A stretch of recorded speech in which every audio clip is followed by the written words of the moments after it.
In the past 20 years, Venezuela underwent an important ideological shift.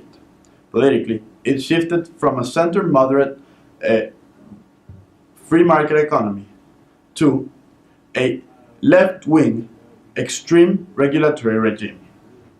But throughout this time, and Venezuelan history in general, corruption was played a very important role in Venezuelan politics. It was so important that Arturo Uslar Pietri, who was a Venezuelan politician, historian, writer, etc., once said, "A man who holds a public office and does not steal is an imbecile." This is extremely worrying because Uslar Pietri held many public offices throughout many governments in Venezuelan history.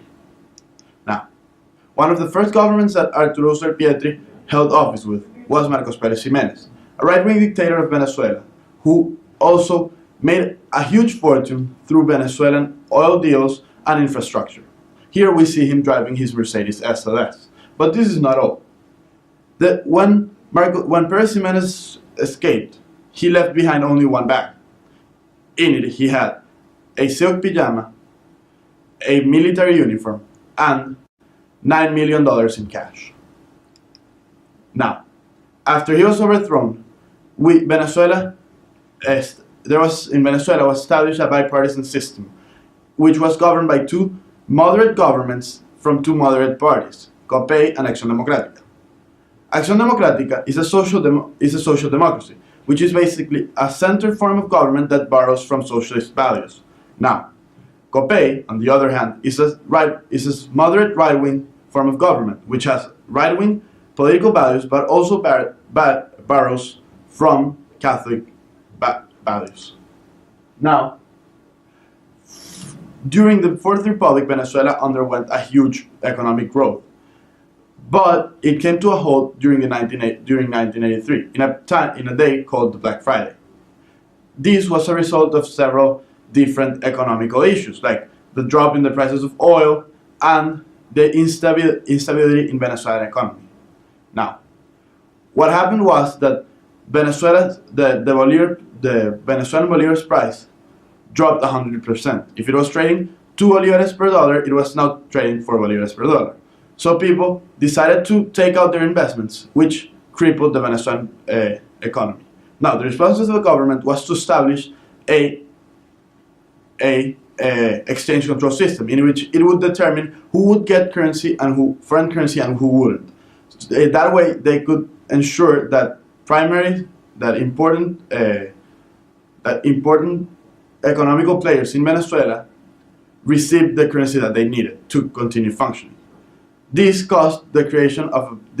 meant that people would need to go to the Venezuelan government to request currency. Now, there was also a black market in which currency was traded for a higher price than it was in the official market. What people would do was that they would go to the official market, request money for an import, and then sell that money in the black market for a profit, and do this in a vicious circle. Because of this system, Venezuela lost $15 billion. Now, the aftermath of this was catastrophic for Venezuela. There was loss in the trust in institutions. Venezuela lost $15 billion that were extremely necessary in a time of economic crisis. And President Carlos Andrés Pérez, who was the president that abolished this system and that was actually making important progress towards economic recovery, was overthrown and charged with corruption because of this lack of trust in political institutions. After Recai's disaster, Venezuela moved on to a different system, called the Fifth Republic, in which Hugo Chavez was an important player. During this time, Venezuela, and this time that extends until today, Venezuela is governed by one party, PSUV, or United Socialist Party of Venezuela. This party's ideology is the 21st century socialism, which is basically a system that was created during the 1990s to counteract American involvement in Latin American politics, which was very bad for the continent. Now, during this time, they promised to fight corruption and to end poverty, which didn't go so well, because in 2003, the Venezuelan government went into a general strike, and oil prices dropped. This meant that Venezuela's economy was again crippled. What happened? What was the government response? The same as in the Fourth Republic. They established an exchange control system called Caribe. The problem is that in this case, the economy was so bad that the gap between the official exchange rate and the black market was gigantic. We can see that today because the official exchange rate is 6.3 bolívares per dollar and the black market exchange rate is 154 bolívares per dollar.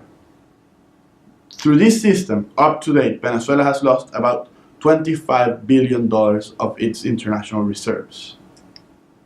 The aftermath of this is even worse than in the Fourth Republic, because most of these imports that the government was counting on when they granted these loans were for medicine, food, and basic needs, which are not to be found anymore in Venezuela.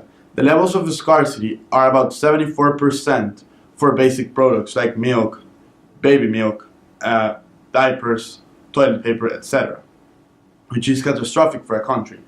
And this scarcity has caused these lines that can last up to 4 or 6 hours for people that are trying to buy products in the official market for normal price instead of going to a black market and buying them in an extremely inflated price.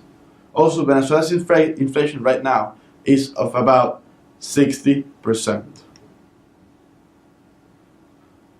Now, I want to leave you with a question, because we can see that even though there was a paradigm shift in ideology, there was not necessarily a shift in the practices of politics. So I want to ask you this, and I want you to think about it. Can an ideological shift be deep enough to change the way the political culture in a country? Thank you very much.